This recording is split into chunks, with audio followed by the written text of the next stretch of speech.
अधिभूतं सर्वभावा पुरुषा च अधिदेवता अधियज्ञं यो मे मात्र देह देह भूतांबरा अधिभूतं सर्वभावा पुरुषं च अधिदेवता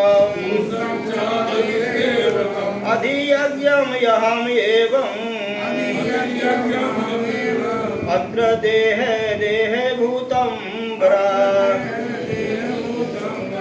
अधिभूतं सर्वभावा पुरुषं च अधिदेवता अधियज्ञम् अहमेव यत्र देह देह भूतांबरा अधिभूतं सर्वभावा अधिभूतं सर्वभावा अधिदेवतं पुरुषा च अधिदेवतम् अधियज्ञ अहम् एव अधियज्ञम् अहमेव अत्र देहे देहभूतांबरा अत्र देह देह भूतांबरा अधिदेवं सर्वभावा अधिदेवं सर्वभावा च अधिदेवतं पुरुषा च अधिदेवतं अधियज्ञ अहमेव अधियज्ञ अहमेव अत्र देहे देवभूतांबरः अत्र देहे देहभूतांबरा अधिभूतं सर्वभावा अधिभूतं सर्वभावा साचाधिदेवतं पुरुषा च अधिदेवतम् यज्ञोऽहमेवात्र देहे देवतांबरा अधिभूतं सर्वभावा अधिभूतं सर्वभावा साधितं देवतं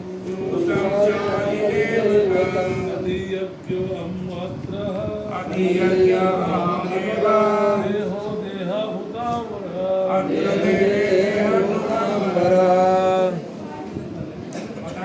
मता बोलिए अधिभूतं सर्वभावा पुरुषा च अधिदेवतं अधियज्ञम् अहमेव अत्र देह देह भूतांबरा अधिभूतं सर्वभावा पुरुषा च अधिदेवतं अधियज्ञम् अहमेव अत्र देहे देहभूतांबरा जगत मुशील गुरुपाद कीजिए धन्यवाद। अधिभूतम भौतिक जगत चरम नियंत्रण परिवर्तनशील भवम प्राकृति पुरुषम सूर्य चंद्र जैसे समय देवताओं सहित विराट रूप चा तथा अधिदेवतम अधिदेव नामक अधियज्ञम परमात्मा अहम मैं श्री कृष्ण एवं निश्चय ही अत्र इस देह शरीर में देवभूताम देहधारियों में बरा हे श्रेष्ठ हे देहधारी में नियंत्रण परिवर्तनशील यह भौतिक प्राकृति आदिभूत भौतिक अभिव्यक्ति कहलाती है। श्री भगवान का विराट रूप जिसमें सूर्य चंद्र तथा जैसे समय देवताओं सम्मिलित है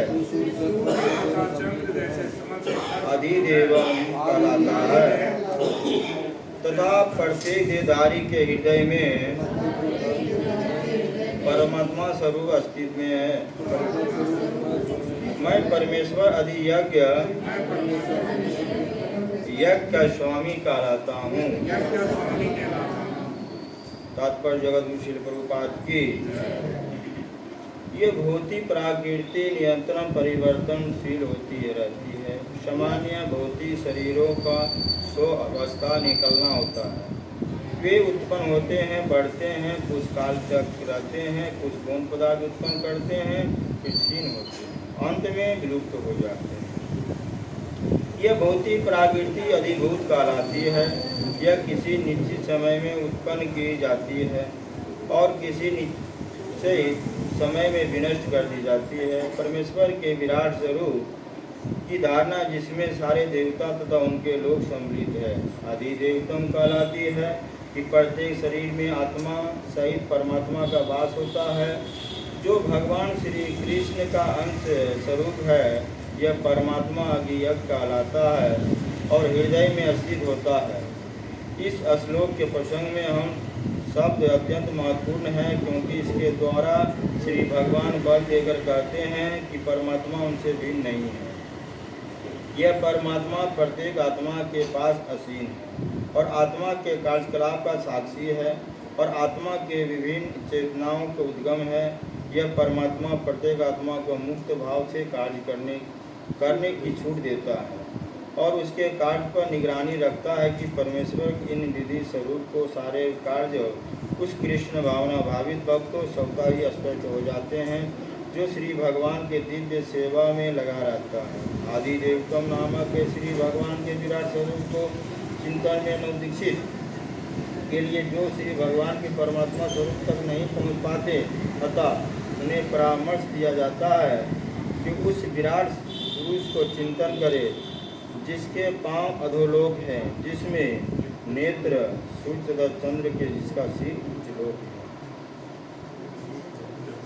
हे कृष्ण। बाबा जी यहाँ क्या कहना चाह रहे हैं? हमारे अंदर में हाँ, हमारे शरीर में भगवान के नेत्र क्या है? सूर्य सूर्य है, चंद्र है, पत्र लोक, नीचे पत्र लोक है, ऊपर लोक है, इस गोलक में है। नीचे भगवान की टांगे क्या है? पताल लोक है, उच्च लोक है, नेत्र है। तो भगवान कहते हैं, इसमें आप पहले जो बताए थे पहला श्लोक, दूसरा हम क्या बताए थे? कितने प्रश्न पूछे थे भगवान ने? अर्जुन ने भगवान से पूछे थे 4 प्रश्न पूछे थे कि आत्मा क्या है, देवता क्या है, ब्रह्मभूत क्या है, यज्ञ